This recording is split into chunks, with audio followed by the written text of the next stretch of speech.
Estamos de volta e no ar com notícias de Fortaleza. Na infância, as crianças são acompanhadas pelo pediatras, mas apesar de alguns riscos e de algumas patologias, já na adolescência elas consultam bem menos os médicos.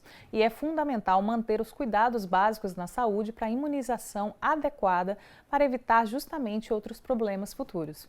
Para falar sobre o tema, vamos receber a coordenadora de imunização da SMS, Vanessa Soldatelli, e o vice-presidente regional da Sociedade Brasileira de Imunização do Ceará, José Cláudio Jacó. Olá, tudo bem? Sejam bem-vindos. Boa tarde. Boa tarde. A gente está acostumado, habituado, digamos assim, a sempre ouvir que as crianças precisam ir ao pediatra, que as crianças precisam acompanhar o caderninho de vacina. E quando chega na adolescência, esse assunto, digamos, acaba ficando um pouco mais em baixa, mais abafado e menos. Qual que é a importância desse adolescente estar indo com frequência para tomar vacina e ir ao médico? Bom, é como você falou mesmo, Érica, a preocupação muito grande, né, João Cláudio, é com as crianças. O tio leva, a tia leva, os avós levam, os pais, mas os adultos se esquecem. Aquela mesa que leva a criança se esquece de verificar se precisa ou não receber vacina. Uhum. Em relação aos adolescentes, eles normalmente estão na escola, na universidade, dificilmente adoecem e acaba que não procura o posto de saúde. É um desafio constante, realmente. O adolescente é muito mais difícil. A criança, o bebezinho, você leva, tanto já está na rotina, como é fácil de levar. Não precisa, teoricamente, enganar, você troca por um... Não tem questionamento algum, né? Não tem questionamento. Já o adolescente, não, ele já tem o seu gosto próprio, a sua vontade, ele vai muito mais difícil. Por isso que tem estratégias vinculadas à escola, que muitas vezes são muito úteis no sentido de conseguir efetividade nessa vacinação do adolescente. Então, se a gente fala da diminuição desse público, a gente está falando justamente da falta de conhecimento do próprio adolescente, da importância dele tomar uma vacina, por exemplo. Exatamente. E principalmente as vacinas, que elas compreendem mais do que uma dose. Quando você tem um esquema vacinal, de 1, 2 ou 3 doses, aí fica mais difícil ainda de completar esse esquema. E tem um fator muito importante, João, que é a questão do medo. Eles ainda têm medo da injeção, têm medo da aplicação, que é algo que é tão passageiro, que passa tão rápido, que é tão mais leve do que uma doença. Com certeza. Assim, além da questão do medo, tem a questão daquele sentimento de invulnerabilidade. O adolescente, ele tem essa questão de que nada acontece comigo. Ele tem essa situação que ele acha que não precisa porque ele está acima daquilo. Ele é o super-herói, no caso, e precisa acompanhar, adoece, não adoece. Então não precisa. Porque realmente tem uma saúde mais forte na grande maioria, mas isso não significa que não tem que ter um acompanhamento. Um exemplo mesmo é da própria vacina do HIV, e outras que precisam de 2 doses para tomar e continuar. Essa sim ainda é mais difícil. Exatamente, é a vacina contra o HPV, isso. Que ela foi introduzida no calendário em 2014 e até hoje a gente tem dificuldade ainda para atingir meta nessa população. Mas, assim, apesar deles não adoecerem, é muito importante que eles saibam que as vacinas previnem.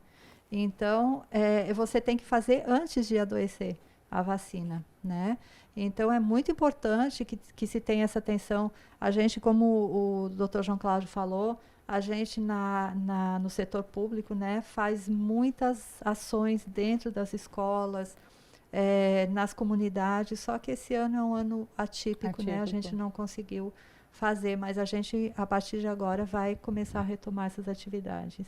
Eu falo que a frase que a gente mais usou esse ano foi "fomos pegos de surpresa".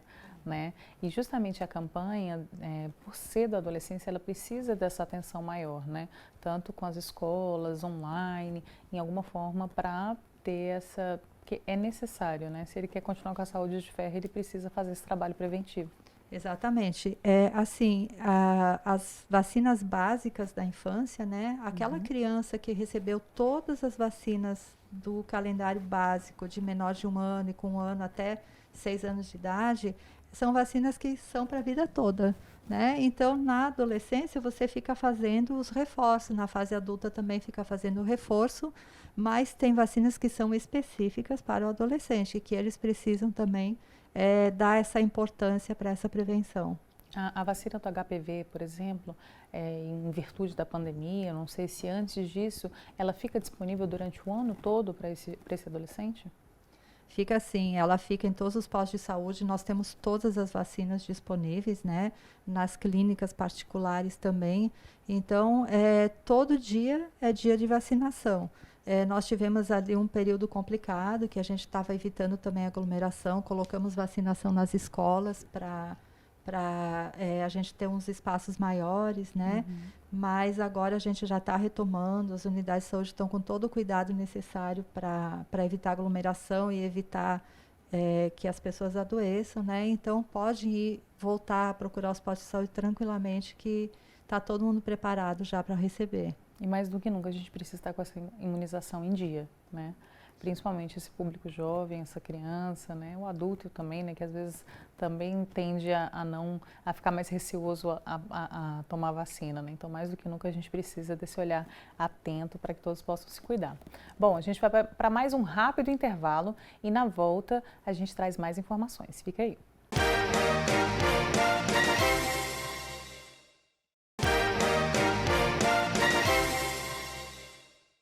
Estamos de volta e o bate-papo de hoje é a importância da vacinação na adolescência e as visitas periódicas ao médico. A nossa equipe foi até os postos de saúde para saber como é que tem sido e como é que funciona a rotina dessas pessoas. A movimentação na sala de vacinação do posto Irmã Ercília, no bairro São João Tauape, tem sido assim, bem tranquila. Uma oportunidade para a Dona Maria colocar o cartão de vacina em dia. Eu aproveitei a oportunidade que eu vim aqui no posto, inclusive para o dentista. E nunca me vacinei devido à pandemia, a gente ficou preso em casa, né? Quando começou a vacina, sempre para ir depois. E hoje a oportunidade dos dois. Aí eu aproveitei e fiz a vacina. Os gêmeos, Miguel e Samuel, também tomaram vacina. A saúde dele ficar em dia, tudo direitinho, tem que sempre estar vacinando. Mesmo apesar da gente dar uma pena, porque dói, é bebezinho, mas pela saúde vale tudo. A doença, considerada grave, é viral e pode levar à morte. E a única forma de prevenção é a vacina. A gente adquire anticorpos através da própria doença, que quem já teve sarampo não vai ter mais, e através da vacina, que é um estímulo à produção de anticorpos. A campanha segue tendo como público-alvo as crianças de 6 a 11 meses e os adultos de 20 a 49 anos. Com 6 meses elas já tomam uma dose, com 12 meses elas tomam outra dose de sarampo e com 1 ano e 3 meses, que são os 15 meses, ela toma mais uma dose de sarampo. E aí vem a questão dos adultos, né? Se ele apresentar um cartão de vacina onde conste uma dose ou 2 doses, dependendo da idade do paciente, ele vai ser considerado imunizado, mas aqueles que não têm cartão de vacina, que não tem como comprovar uma situação vacinal, ele vai sim receber a dose contra o sarampo. As salas de vacinação funcionam das 7h30 da manhã até as 18h30, de segunda a sexta-feira. Bom, a campanha era para ter sido terminada agora na segunda, né? Teve alguma prorrogação nesse período?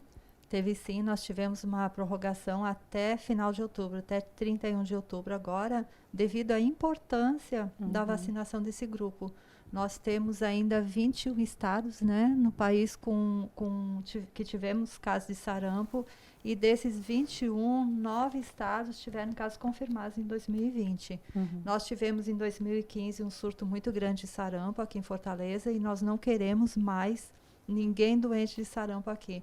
Então, foi prorrogada mais uma vez essa vacinação até 31 de outubro para que a gente consiga atingir toda essa população de 20 a 49 anos com a vacina.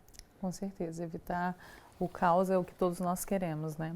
E as vacinas são justamente para isso, né? Para evitar uma proliferação de uma doença, para aumentar o sistema, né, de proteção dessa pessoa. Quais são as outras vacinas que a gente também pode destacar a importância, né, dessa segunda, terceira dose?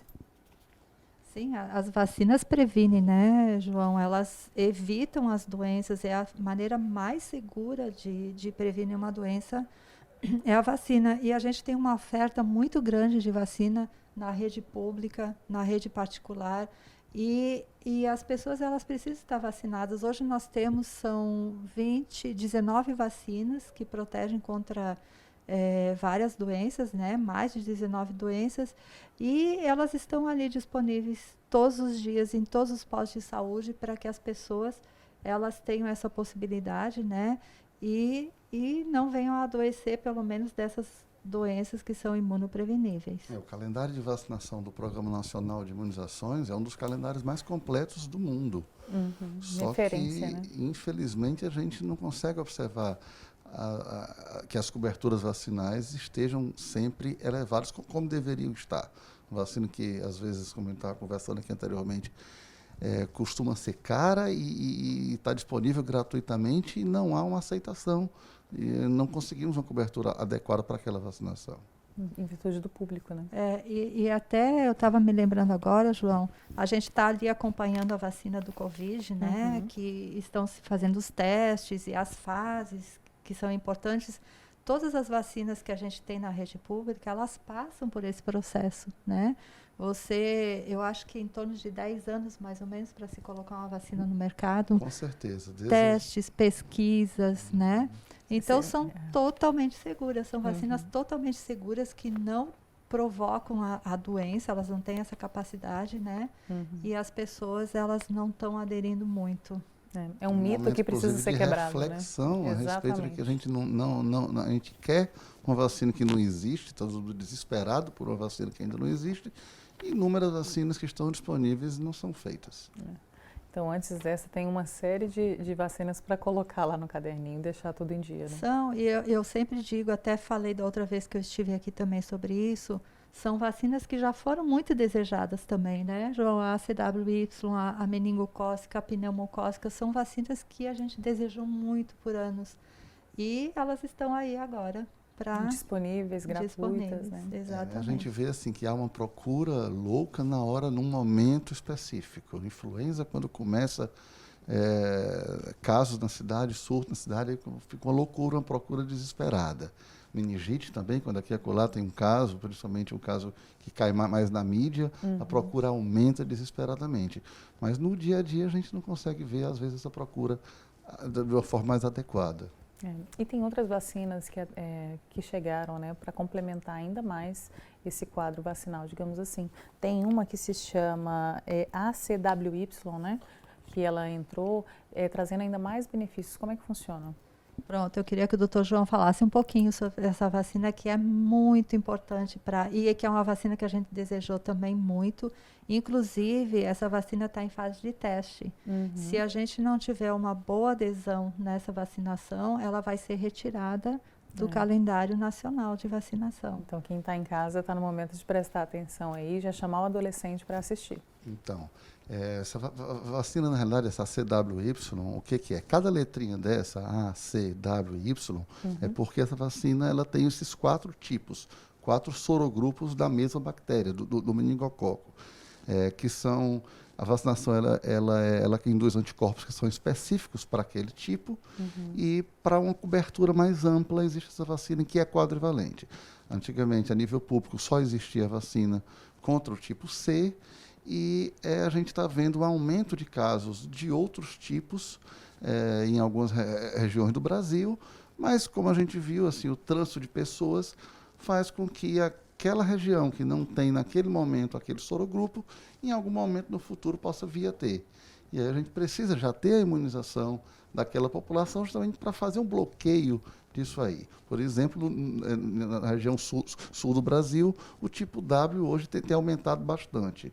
Assim como um pouco no passado, a Argentina e Chile já tinham o tipo W como o principal tipo de meningococo. Entendi. Então, a gente tem aí uma série de vacinas que a gente precisa ser trabalhada, e principalmente com o público adolescente, né, que é um público que tem essa, talvez, aparente não necessidade, mas que é preciso para se ter uma saúde contínua. Né? Em relação ao meningococo, o adolescente ele tem algumas particularidades. Primeiro é que eles costumam viver ou frequentar locais aglomerados fechados, caso de colégios, universidades e festas também, por assim dizer, sendo um ponto importante em relação ao contágio. E uma parte mais importante ainda é que ele atua muito como transportador, como carreador desse meningococo. Ele abriga o meningococo, muitas vezes, às vezes não adoece, mas transmite essa doença, essa bactéria, para outras faixas etárias, pessoas de outras faixas etárias, crianças mais jovens, que têm uma letalidade ou incidência maior, inclusive.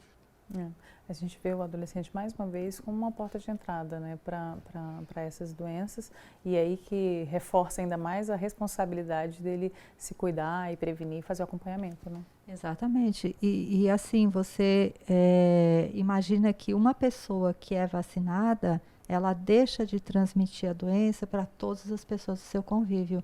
Então, isso é muito importante a gente ter em mente e saber como é que uma vacina age, o que uma vacina faz.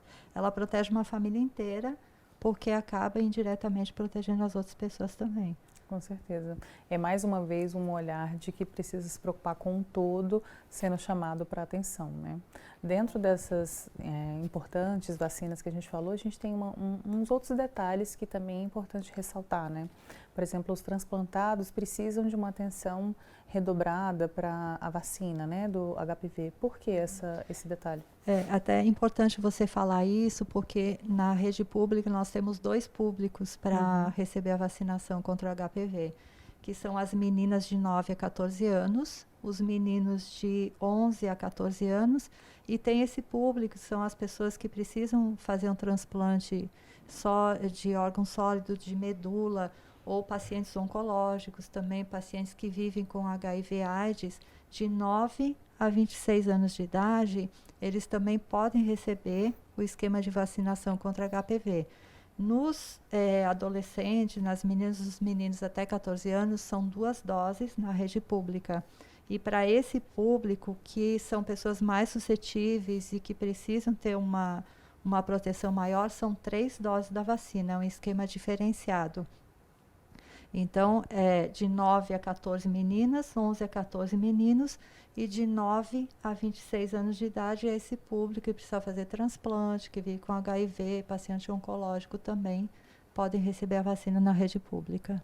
Gratuito e todos os dias aberto ali, né? Exatamente, inclusive sábado e domingo. Bom, nós vamos para mais um intervalo e a gente volta já.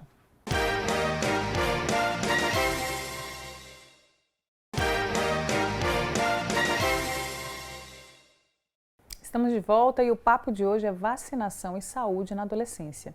Comigo no estúdio a supervisora de atendimento psicossocial do programa Rede Aquarela. Desculpa, a chamada veio errada, mas hoje estamos falando sim sobre saúde na adolescência e também a importância desses adolescentes acompanharem e ficarem ali atentos ao caderno de vacina, segunda dose e etc. A gente falando um pouco do HPV, que a gente estava falando no bloco anterior, ela precisa de uma atenção maior, não só pelos adolescentes, assim, por exemplo, um adulto ele pode pegar, ele tem uma vacina, como é que funciona? O HPV ele pode ser contraído em qualquer faixa etária. No entanto, são os adolescentes e adultos jovens que têm a maior incidência da doença inicialmente, justamente pelo início das suas atividades sexuais, com novos parceiros, enfim. Então, na verdade, uma atenção maior para esse grupo, né?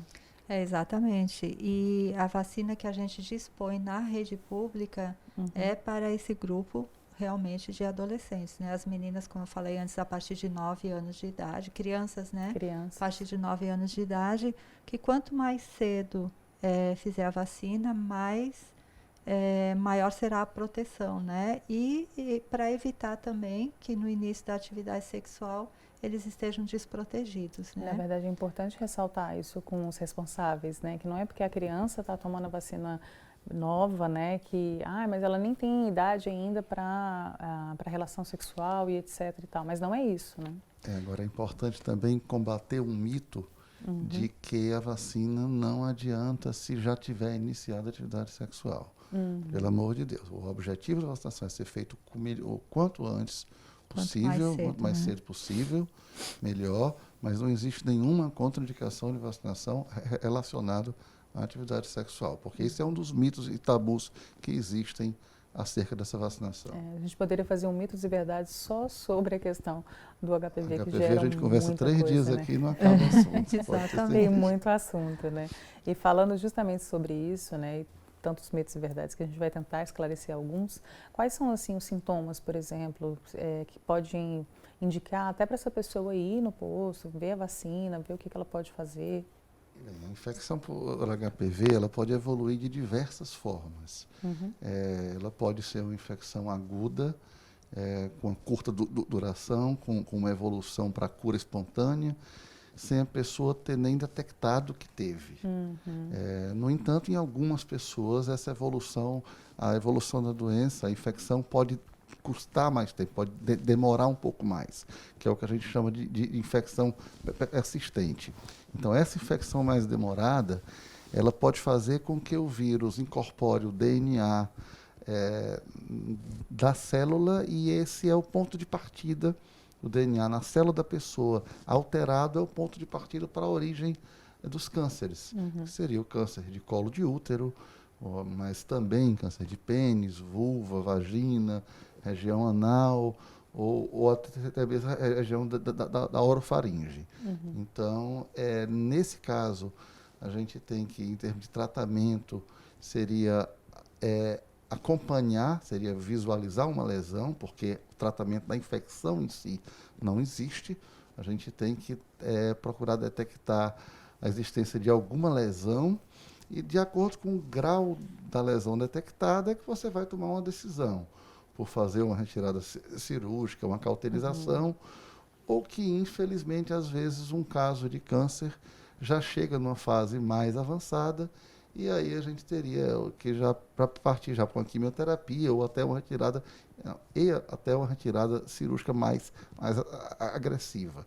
Daí a gente tem a importância dessa conscientização do que é a doença, e para que desperte o interesse da importância da vacinação.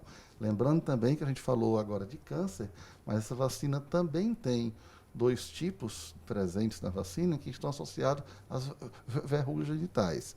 As verrugas genitais acaba sendo uma infecção mais aguda, que tem uma manifestação mais rápida, mas que também exige, muitas vezes, uma retirada cirúrgica, uma cauterização, também é uma situação bastante desagradável. E a gente até comentou, né, que muitas vezes o adolescente tem medo, né, da questão da agulha, né, da vacina, e se você parar para pensar nos riscos, né, e o tipo de tratamento que um adolescente ou uma criança tem que fazer em virtude de não tomar esse preventivo, são muito piores, né? Sim, os tratamentos são muito agressivos, né? E, assim, essa vacina, ela foi introduzida no calendário vacinal com o objetivo de diminuir a prevalência do câncer do útero, né? E você vê como é uma vacina ampla, que ela protege contra outros tipos de câncer que não são tão divulgados, mas que também são bastante comuns, né, de acontecer. E câncer é uma doença muito, assim, por falta de palavra, terrível, né? Para a vida da pessoa, para a vida da família, né? Para o próprio sistema de saúde, né? Que é um paciente que precisa ser acompanhado, né? Tem toda uma atenção. Então, quanto mais a gente bater na tecla da prevenção, mais a gente vai conseguir diminuir esse quadro que a gente tem, né? Exatamente, é o objetivo das vacinas, né? É diminuir as doenças, as internações e os óbitos. Sim. Outro caso que a gente pode falar um pouquinho também é a respeito da meningite, né? Normalmente a gente escuta ali na faixa etária somente das crianças, né? No adolescente ela pode ter, quais são os sintomas, como é que funciona? A meningite ela acontece em qualquer faixa etária, realmente é mais comum em crianças, mas é uma doença que acontece em qualquer faixa etária. E o adolescente, como a gente já conversou, por estar exposto em relação principalmente aos locais em que ele frequenta, é uma faixa etária também de risco, não só para ele, como para as pessoas que moram com ele, através justamente do transporte desse meningococo. É uma doença gravíssima, que a sintomatologia evolui de uma forma muito rápida, os sintomas em geral são dor de cabeça, febre, vômitos e rigidez de nuca, e que a meningite ela pode evoluir ao óbito em menos de 24 horas até. O tratamento é feito a nível hospitalar com antibióticos e o suporte adequado, mas, infelizmente, a letalidade, quer dizer, o percentual de pessoas doentes que chegam aí a óbito é em torno de 20% ou mais. Justamente porque os sintomas, né, podem parecer tantas outras coisas, né, e a falta também dessa evolução dela, que é muito rápida. Né? Muito rápida. Falando também da meningite, quais são, assim, depois que a pessoa tem um tratamento, tem alguma sequela, tem alguma coisa assim que pode ficar? Como é que fica a saúde dessa criança ou adolescente? Infelizmente, é uma doença que, como eu falei, ele leva ao óbito em cerca ou mais de 20% dos casos, mas muitas vezes ele provoca algumas lesões definitivas, lesões ou neurológicas, ou amputações, que é muito comum também. Entendi. Então, infelizmente, além de ter o impacto na letalidade, ainda tem um impacto muito grande também nos que sobrevivem em relação às sequelas definitivas. Então, essa transmissão, como é que é a transmissão?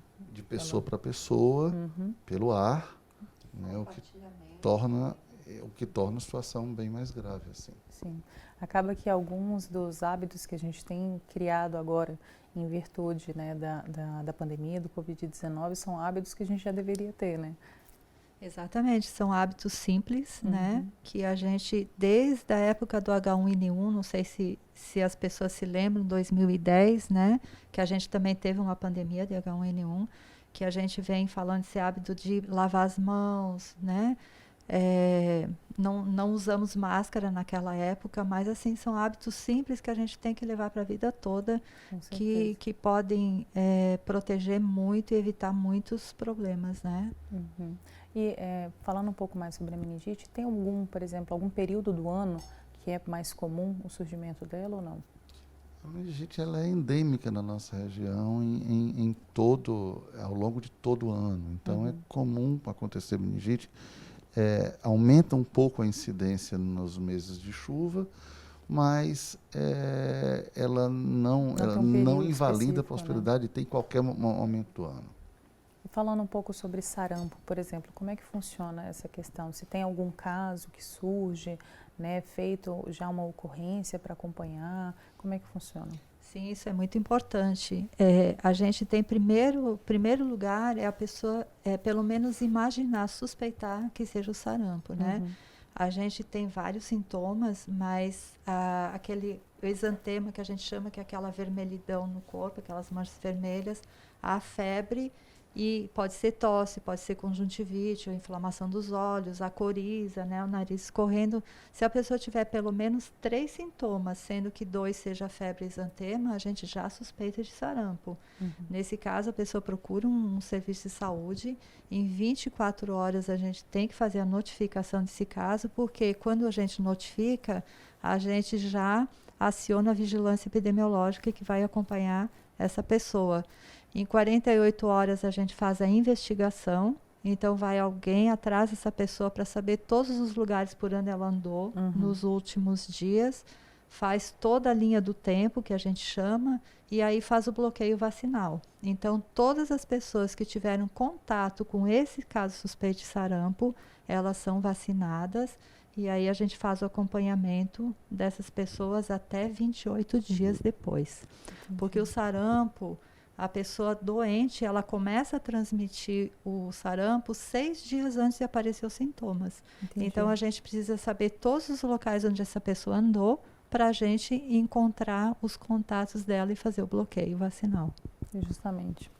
Uma outra questão também, o sarampo ele pode abrir, digamos assim, a porta de entrada para outras doenças? Como é uma infecção, como qualquer infecção, ela baixa um pouco a imunidade e ao baixar a imunidade a gente tem a porta de entrada para qualquer outra infecção que venha a complicar. Mas por si só, o sarampo, principalmente em menores de 5 anos, ele pode ter as suas complicações próprias, que é a própria pneumonia, encefalite, e isso é o que tem um grande risco de levar ao óbito. Entendi. E principalmente as crianças pequenas, né, João? A desidratação, a diarreia, né? E a gente falando dessa doença, né, como é que a gente pode explicar um pouco, né, a circulação de novo, né, dela assim num país, né? Na verdade, o vírus está circulando sempre, né? O vírus está aí circulando, e quando ele encontra uma pessoa não vacinada suscetível, essa pessoa vai adoecer com certeza, né? O que acontece é que no mundo tem vários países que mantêm taxas elevadas de doença. Então, por mais que assim, em alguns períodos, em vários, a gente teve década aí, que não teve um caso no Brasil. Sim. Mas, no entanto, a gente sempre teve diante de um risco muito eminente de uma importação de caso. Então, exatamente, a gente tem que ter a necessidade de manter as coberturas vacinais constantemente elevadas para que não haja a reintrodução, no caso, quando a gente novamente estiver livre do sarampo, que não é o caso agora, mas no futuro próximo, se Deus quiser, quando a gente estiver livre do sarampo, cai talvez a preocupação, mas a gente não pode deixar cair essa preocupação, porque no mundo tem vários países, países desenvolvidos, inclusive, que têm taxas elevadas de sarampo. E aí é muito fácil reintroduzir esse agente na nossa região. Não, e falou muito bem, né? Na verdade, os vírus vão continuar aí, né? Não tem como pegar alguma coisa para sumir. Na verdade, a grande importância, se ressalta ainda mais agora, é a questão da vacinação, né? Que é o que vai proteger a pessoa desses vírus que podem vir, né, desaparecer, voltar de novo. A gente vê várias formas, por exemplo, até do próprio Covid-19, né? Que não é a primeira vez que ele aparece. Exatamente, e a gente vai estar sempre sujeito, né? Mas se não estiver protegido, aí a situação fica mais complicada. E tem vários fatores, assim como o João falou, a Europa teve milhares de casos de sarampo, Estados Unidos, milhares de casos de sarampo, as pessoas viajam, milhões de pessoas viajam todos os meses, né? No mundo inteiro. Então elas vão levando os vírus. A pessoa adquire o vírus e isso aí só vai manifestar muito tempo depois. Então, eu posso ficar doente aqui e adquirir o vírus aqui no Brasil e adoecer lá na Itália ou nos Estados Unidos, né? Então, a gente carrega os vírus também. E tem outros fatores, né, também que contribuem, o desmatamento e vários fatores contribuem para isso, né? E as vacinas estão aí para isso, para prevenir, para proteger e prevenir essas doenças, né, imunopreveníveis.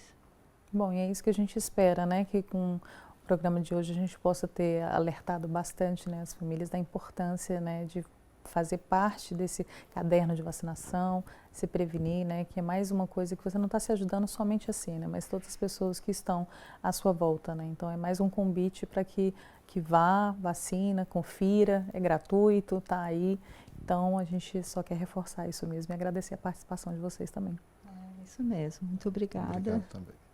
A gente espera, né, que volte com boas notícias aí, de que a gente possa ter uma vacinação mais completa, que as pessoas possam também ir mais, né? Porque vacina a gente tem mais de 19, né, que você falou? Tem mais de 20 doenças a gente previne com vacina.